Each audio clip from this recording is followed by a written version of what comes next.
Suzy Wrong, Joy Drive with Dean Warren's film, TV and theatre reviewer. Suzy Wrong, it's good to have you back. So nice to be back after a couple of weeks. It is, isn't it? That's right. You had a break last week. Had a little bit of a break. Well, we did too. Yeah, well, that's right. Suzy, this week we're joining Queer Screen, which is available online, and we're reviewing BEYTO. BEYTO. It is a Swiss film currently streaming as part of the Queer Screen Film Festival. It's available Australia-wide. It tells the story of a young man named BEYTO who tries to find his place and identity in his new adopted home of Switzerland, having migrated from Turkey together with his parents. The clash of cultures that BEYTO experiences is made even more pronounced when love blossoms between him and a white Swiss gay man. Up to this point, the film is as conventional as it sounds, and I must admit, a lot more banal than even the most vanilla of us should tolerate. All the usual tropes of a difficult traditional family, along with BEYTO's personal struggles in coming to terms with being gay, almost brings us 3 decades back to vintage films like The Sum of Us and Head On. BEYTO takes a delightful and somewhat radical shift in gear, though, when the action moves to Islamic Turkey, where our leading man is made to marry his childhood friend Seher from his old village. I will not spoil it too much for you, but things get significantly more modern from here on. And as your resident Joy FM strident feminist correspondent, I am particularly excited by the journey that the bride takes in the latter half of the film. It will come as no surprise that it is her story that truly appeals to my sensibilities. BEYTO is part of the 9th Queer Screen Film Fest, streaming everywhere in Australia from 16 to 26 September. Go to queerscreen.org.au for more information. Wow. You were all head up about it there, if you pardon the expression. Suzy, I'm so sorry I didn't get a chance to watch it, but I have had a good look through the Queer Screen website, so I've got an idea of things I'd like to see, but I'd love to hear Warren's thoughts on BEYTO. Do you share Suzy's? Suzy, I sat down last night and I'd had a very big day and I was quite tired, and I thought, the last thing I want to do is watch a movie. And I started watching it. And I tell you what, it was one of the most pleasant movie experiences I've had in a long time. I really, really enjoyed it. I thought, they dealt with the theme of homosexuality from the 2 perspectives, the son growing up in Switzerland and also that of his Turkish parents, and homosexuality being, I guess, the ultimate, negative thing that could happen, taboo, I guess, in the eyes of his family. And I loved the exposure we got, like you said, when it went back to Turkey. That's when my interest pricked up. And just that exposure to the Turkish village culture and the pressure that put on young kids there in terms of the arranged marriage, and also conflicting with the desire to be educated as well and to get some freedom. I really enjoyed it, Suzy. I thought I got quite emotional at times when I realised the cost of suppressing your true self, and in this case, being ambushed into this marriage, which we don't want to spoil too much about. So, and I also was saddened by the parents. They were riddled with so much stigma surrounding homosexuality that they came up with this devious plan. I loved it, Suzy. I thought it was great, and the ending, like you said, is good. It's a beautiful film. It's a really beautiful and I think really thoughtful. And the intelligence of the filmmaker, I thought, really shined through eventually. I think the way it was set up was, a little, like I said, too conventional. But after watching the film, I went to research a little bit. I went on IMDb, and then I saw that the filmmaker was a 68-year-old woman. So she's older, and she's written the screenplay, and I found it, really thoughtful and really mature. And the way it takes the story to places that usually goes really angsty and really sort of self-hating. It sort of touches that very gently, but it knows that that's not something that we need. And I really appreciated that. It moves away from that. And BEYTO, the character BEYTO, I think his name is Burak Ates. I'm not sure if I'm pronouncing it right. It's his first film that he's done, and he does a really good job in it. I think all the actors were superb. We're chatting with Suzy Wrong, Joy Drive's very own film, TV and theatre reviewer, about a film called BEYTO, BEYTO, which is screening as part of Queer Screen. You can head to queerscreen.org.au. It runs from the 16th to the 26th of September. Suzy, one of the other things I really liked about it is it does deal with homosexuality in a village sort of culture, but it also deals with the issues of migration and migrating to a completely new country and a new city where you don't speak the language, you don't know anyone. And I thought it combined those two really well. What did you think?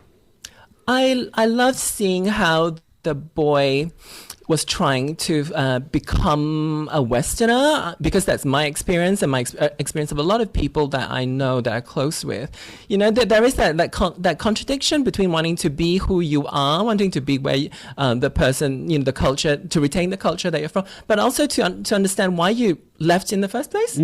Why you decide, in my case, to come to Australia, and in that story, why they went to Switzerland. There is something there that they want to experience. They want to experience a change, but it's almost like you don't really know the change until it hits you, and then that's when you fully appreciate what you're there for, because you won't know everything before you actually put your whole being in it. So I like that.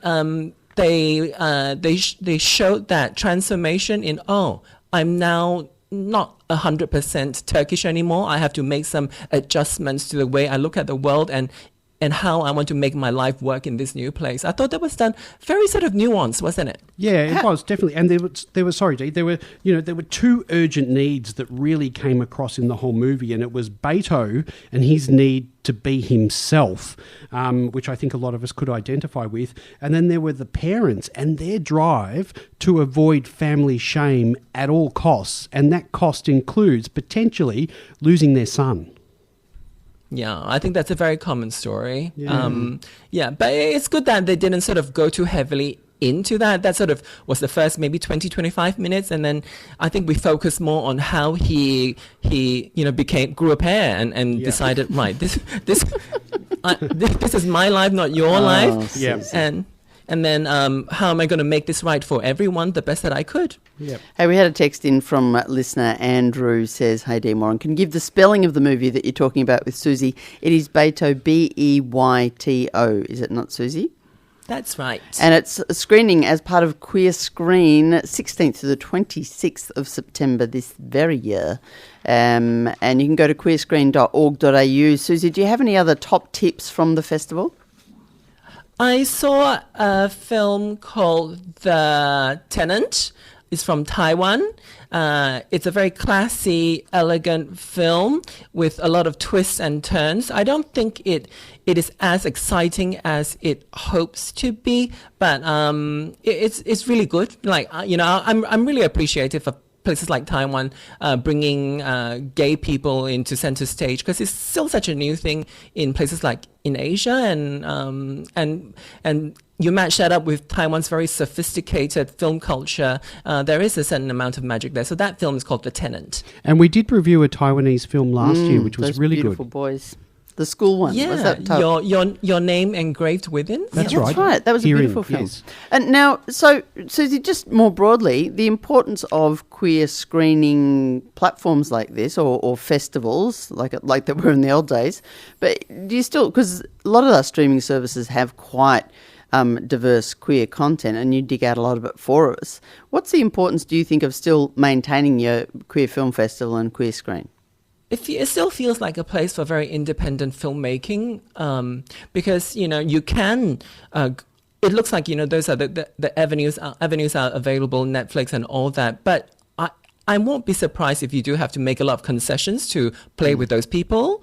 And I feel like Queer Screen and festivals like these that are that are still alive all over the world, they probably allow a lot more space for quite idiosyncratic filmmaking, and especially when it comes to documentary filmmaking as well, because if you make a good documentary film, chances are you're going to piss off a lot of people. A lot of it is about being, especially in the queer space, is a lot about being anti-establishment, and I can imagine that a lot of those films find it very hard to find places to find platforms for screening. So Queer Screen offers that. Suzy, congratulations. A really good choice. I'm glad you made us watch it. BEYTO, BEYTO, part of Queer Screen. Clearly. Suzy, what would you like us to do for homework for next week? All right, next week. It's called Iggy and Ace. Iggy and Ace is a new Australian comedy series currently streaming on SBS On Demand. It's about two young gay mates dealing with alcoholism. Yes, I did say it's comedy. So Iggy and Ace on SBS On Demand. That's right. Yeah, I've obviously got some internalised issues. When you said Australian-made comedy, I went, oh, isn't that terrible? So I'm going to watch it. That is terrible. I'm going to get right onto it and I'm going to enjoy it. It's an easy one. It's like the last time where we did All My Friends Are Racist. It's just like 5 episodes of short things. It's just like 5 episodes of 10 or 12 minutes. So that wouldn't be too hard. No, and let's hope that I like it more than All My Friends Are Racist. We'll find out. We'll find out. Thanks a lot, Suzy. Suzy, when will we catch you again? I'll see you next Tuesday. See you then.